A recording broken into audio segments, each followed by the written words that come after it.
శతాబ్దపు అజ్ఞానాన్ని స్వతంత్రమందామా, స్వర్ణోత్సవాలు చేద్దామా. ఆత్మ వినాశపు అరాజకాన్ని స్వరాజ్యమందామా, దానికి సలాము చేద్దామా. శాంతి కపోతపు కుత్తుక తెచ్చిన బహుమానం ఈ రక్తపు సింధూరం.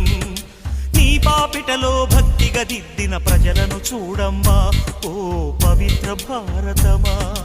అర్ధశతాబ్దపు అజ్ఞానాన్ని స్వతంత్రమందామా, స్వర్ణోత్సవాలు చేద్దామా. నిత్యం కొట్టుకు చచ్చే జనాల స్వేచ్ఛను చూద్దామా, దాన్ని స్వరాజ్యమందామా.